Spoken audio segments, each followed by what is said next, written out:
Bible Apocrypha అనేది Bible కానన్ నుండి ఉద్దేశపూర్వకంగా తొలగించబడిన గ్రంథాల సమాహారం. ఇది రోమన్ మరియు కాథలిక్ చర్చి నిర్ణయం అయితే ఈ గ్రంథాలలో ఎక్కువ భాగం తుడిచిపెట్టుకుపోయేవి. ఎవరు వాటిని చదవలేరు. కానీ ప్రపంచంలో బైబిల్ కానన్ అంటే ఏమిటి? బైబిల్ కానన్ అనేది నిర్దిష్ట సమాజాలు పవిత్ర బైబిల్గా పరిగణించే అధికారిక గ్రంథాల శ్రేణి. ఈ సమూహాలలో ఎక్కువ మంది తాము వివాదాస్పద బైబిల్ అని నమ్మేదాని ఆధారంగా తమను తాము వేరు చేసుకుంటారు. ప్రధాన తేడాలలో ఒకటి ప్రోటో కానానికల్ గ్రంథాలు మరియు డ్యూటెరో కానానికల్ మధ్య ఉంది. పాఠాలు. ప్రోటో కానానికల్ పుస్తకాలలో పాత నిబంధనలో వ్రాయబడినవన్నీ ఉన్నాయి. డ్యూటెరో కానానికల్ గ్రంథాలలో తర్వాత వ్రాయబడిన మరియు కాథలిక్ చర్చి చట్టబద్ధమైనవిగా స్వీకరించబడిన అదనపు కథలు ఉన్నాయి. ఈ సందర్భంలో ప్రొటెస్టెంట్లు విభేదిస్తారు. ఈ పాఠాలను నిషేధించబడినవిగా భావిస్తారు మరియు ఇక్కడే మనం దాని హృదయానికి చేరుకుంటాము.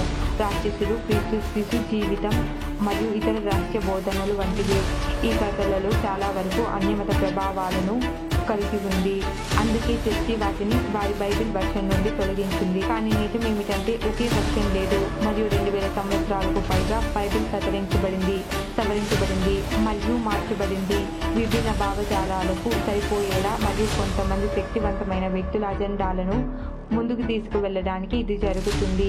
యేసు కథ మొత్తం ఒసిరిస్ యొక్క చాలా పాత పురాణాన్ని తిరిగి చెప్పడం కావచ్చు. ఆయన పురాతన ఈజిప్షియన్ దేవుళ్లలో ఒకరు. క్రీస్తు పూర్వం 24వ శతాబ్దం నాటి అంత్యక్రియల గ్రంథాలలో మొదట ప్రస్తావించబడింది. మమ్మీఫికేషన్ ఆచారం మొదట ప్రారంభమైనప్పుడు ఆయన అక్కడే ఉన్నాడు. చనిపోయిన వారి విధిని అధిపతిగా భావిస్తారని నమ్ముతారు.